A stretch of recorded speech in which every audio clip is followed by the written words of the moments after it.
This is TWiT. There's an angle in here. There's a weird twist in here, which is that the regulators came after them and said, you just can't, do it on your own or decide what to do on your own. So you have to do something, and it has value. It's not like they should give it away, right? It has big value. We should start with what's actually happening, because I think we talked about it a little last week, and this is over in the EU. Yeah.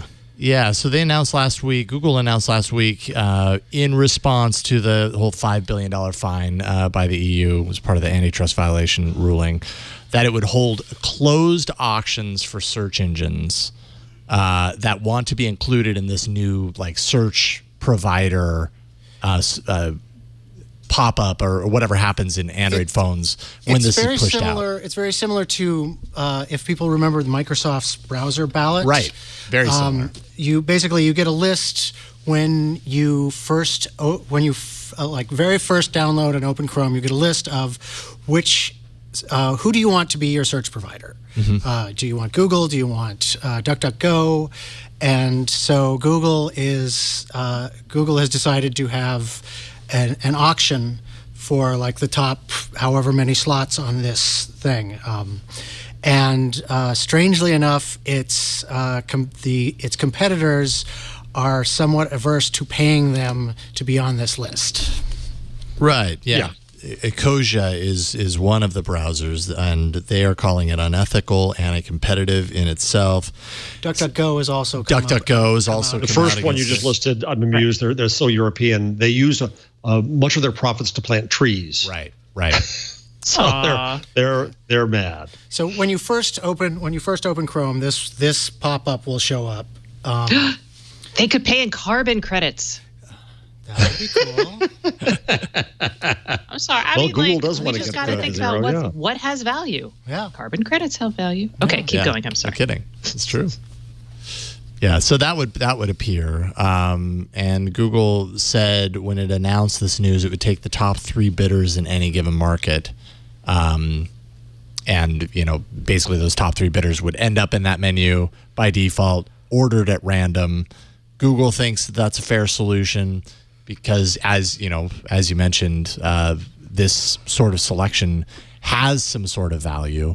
Browsers like Ecosia and DuckDuckGo and definitely some of the smaller players in the field are saying that this just kind of pushes them out of contention, right? The bigger search engines with the money that they're making can't compete with a browser like Ecosia that is like an alternative that focuses on privacy and special causes, especially, like you said, planting trees in the case of Ecosia. So they can't But explain compete. this to me too, Karsten. This is so Google can't be the default search anymore. The user every time has to pick a default search engine? Yes. Or this is only if you opt out of Google?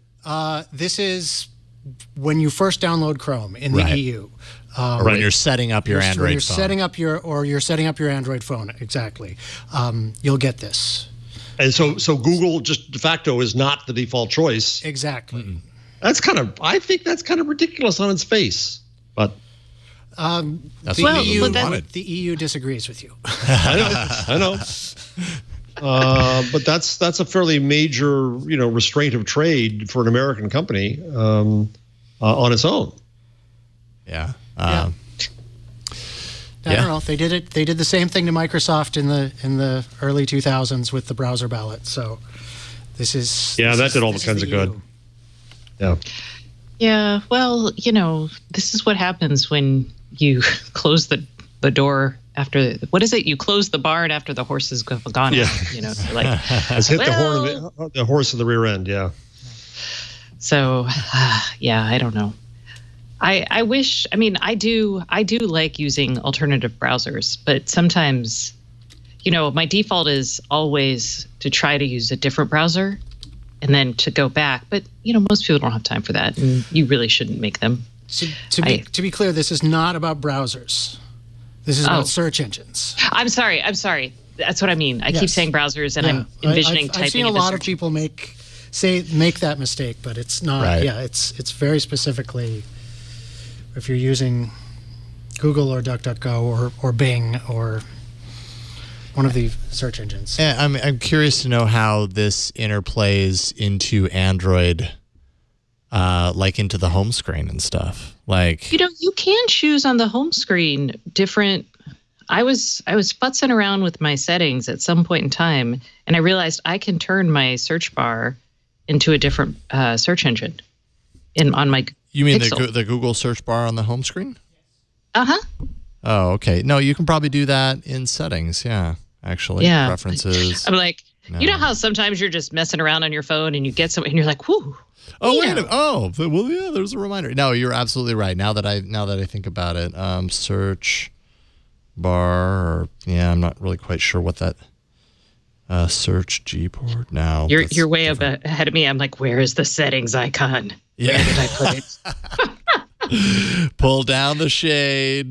Tap the Which way settings do I button. pull? Up, Yes, down, I know. left. Also, my search foo of settings is not working for me right now, so I'm not able to get to it. But I think you're absolutely right. There is a way to go in there and change that. Now, does each search engine have to provide something in order to appear there, or is it just?